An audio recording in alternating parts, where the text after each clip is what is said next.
A vida é sofrimento, todos vamos morrer, no final tudo acaba, o universo é indiferente.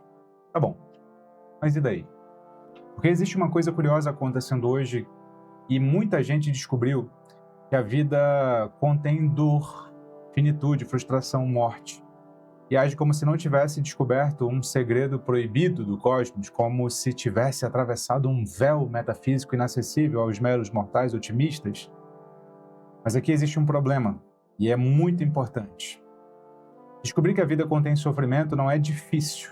Difícil é descobrir o que fazer depois dessa constatação, porque, honestamente, toda grande civilização humana já percebeu isso há milênios.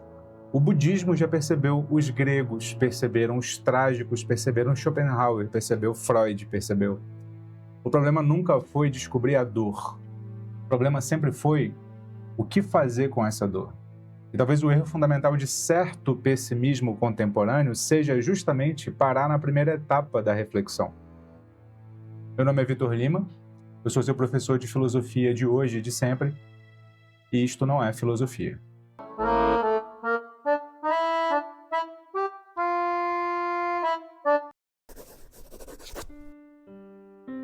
Depois do vídeo que eu fiz sobre pessimismo, apareceram muitos comentários interessantes, alguns excelentes inclusive. Mas havia uma linha recorrente, mais ou menos assim. Mas, professor, a vida é objetivamente horrível. Professor, existe envelhecimento, doença, morte, sofrimento, tudo isso é inevitável. Logo, o pessimismo está correto. Muita gente deu esse tipo de comentário, mas aqui existe um salto lógico, porque uma coisa não implica automaticamente outra. É claro que existe sofrimento. É claro que existe morte, é claro que existe perda, finitude. Mas por que exatamente isso obrigaria alguém a concluir que a vida é negatividade pura? Essa passagem não é um fato, é uma interpretação, e isso é importante, porque o pessimista frequentemente acredita que abandonou toda a subjetividade e passou a enxergar a realidade como ela realmente é. Mas ninguém enxerga a realidade como ela é. Todo mundo, veja só você, de certo modo tem seus vieses e interpreta a realidade, inclusive o pessimista, inclusive eu, inclusive você. A diferença é que algumas pessoas transformam essa interpretação em ontologia, ou seja, eu sinto a existência como dor e agora a existência em si mesma é dor. Isso não é exatamente a mesma coisa. Agora, para ser justo, Schopenhauer percebeu algo bem verdadeiro. A vida envolve carência permanente. É claro que a gente deseja, é claro que a gente consegue, é claro que a gente enjoa. E aí a gente deseja novamente, portanto se frustra. É uma frustração estrutural no desejo. Além disso, sofrimento possui um peso psicológico muito maior do que prazer. Uma dor intensa destrói completamente o dia. Um prazer pequeno raramente salva um dia inteiro. E é claro que isso é inevitável, isso é real. O problema começa então quando essa percepção vira metafísica. Quando alguém diz, já que existe sofrimento inevitável, então seria melhor eu nunca ter existido. Porque aqui aparece uma pergunta que é assim: o mundo é melhor para quem? O não ser não possui perspectiva. O não ser não compara estados. O não ser não prefere. Então, quando alguém diz, seria melhor que eu não nascesse, essa frase só pode ser formulada por alguém que já nasceu. Isso é bem curioso. Existe, então, algo que me chama muita atenção no pessimismo contemporâneo. Ele frequentemente trata a dor como uma refutação da vida. Mas por quê? Porque exatamente uma existência que contém sofrimento deixaria automaticamente de ter valor. Essa passagem nunca é completamente demonstrada. Ela apenas é afirmada e tomada como verdadeira e incontestável. E aí existe uma fantasia escondida em boa parte do pessimismo. A fantasia de que a vida só seria justificável se não houvesse sofrimento. Mas por que alguém estabeleceria esse critério para começo de conversa? Porque exatamente uma vida precisaria ser completamente livre de dor para valer a pena. Isso é uma exigência bem estranha. Aliás, muitas vezes, muitas experiências humanas, aquelas mais significativas, envolvem sofrimento. Amar envolve sofrimento, criar envolve sofrimento. Aprender envolve sofrimento. Ter filhos envolve sofrimento. Sem falar em envelhecer, né? Viver, em suma, envolve sofrimento. E sofrimento não significa automaticamente negação de sentido. Aqui o Nietzsche percebe algo importante na crítica a Schopenhauer. O problema talvez não seja existência de sofrimento, o problema talvez seja a nossa incapacidade moderna de integrar esse sofrimento numa visão mais ampla de vida. Hoje, a gente é treinado para imaginar a felicidade como a ausência completa de desconforto. Isso gera uma consequência inevitável. Qualquer sofrimento parece evidência de fracasso existencial.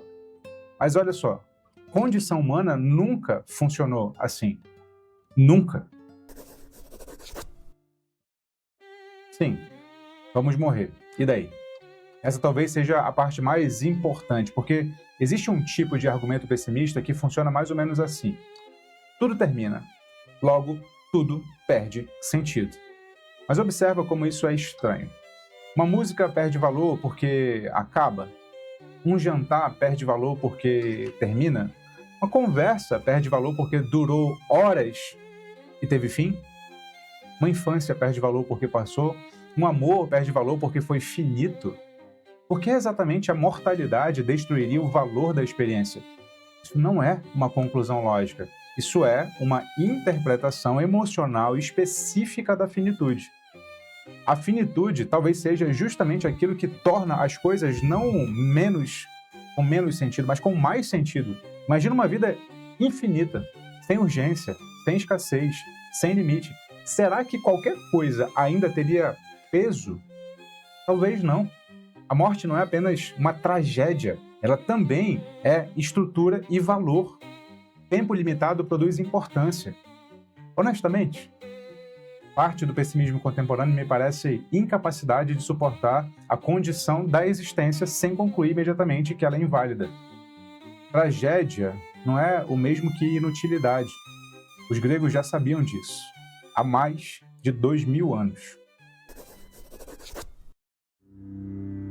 Uma coisa que me impressiona no pensamento radical é que ele frequentemente possui uma enorme sensibilidade para o sofrimento, né? E pouquíssima sensibilidade para a beleza.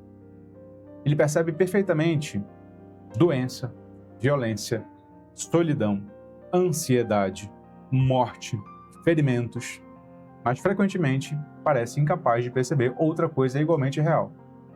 Amizade, arte, amor, humor, descobertas musicais, prazeres intelectuais, contemplação, ternura.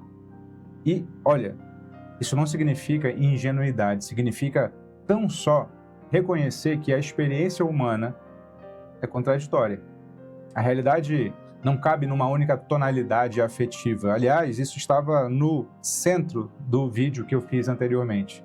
A realidade não é simplesmente otimista nem pessimista, ela é excessivamente complexa para caber nessa dicotomia simplória. Às vezes a vida, é claro, é devastadora. Às vezes a vida é sublime, às vezes as duas coisas acontecem na mesma semana. Imaturidade é justamente não suportar a ambiguidade sem precisar transformar tudo isso, né, numa metafísica definitiva. Agora existe outro ponto, que é bem delicado aqui. Alguns comentários lá diziam mais ou menos assim: você só entende o pessimismo porque não sofreu o suficiente. E eu honestamente acho essa ideia bem perigosa, porque ela transforma sofrimento em critério epistemológico, como se sofrer automaticamente produzisse lucidez filosófica. Mas olha, sofrimento também distorce percepção. O trauma distorce a percepção. Depressão distorce percepção. Ansiedade distorce percepção. Isso não significa que a dor seja falsa. Isso significa que dor não é acesso privilegiado a absoluto. O Nietzsche percebeu isso, ainda que não de modo excessivamente agressivo, né? Às vezes, quando ele sugere que certas filosofias podem emergir de estados fisiológicos específicos. Isso vale para todo mundo. Inclusive vale para filosofias otimistas, inclusive para mim. Nenhuma filosofia nasce completamente separada da vida emocional de quem pensa. E aí o erro é quando alguém transforma a sua experiência afetiva numa descrição definitiva da estrutura do cosmos. E talvez seja justamente isso que o pessimismo radical mais faz.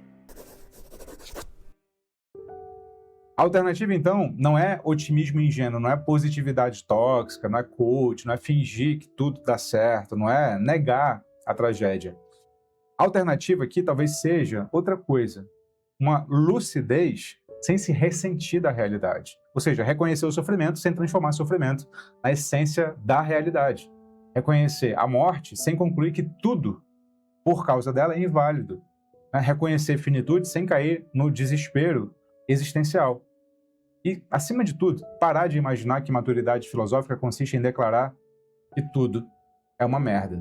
Porque isso, honestamente, é muito mais fácil do que parece. Difícil é continuar vivendo conscientemente, apesar da tragédia. Difícil é amar sabendo da perda, criar sabendo da morte, construir sabendo da impermanência. Isso sim exige força.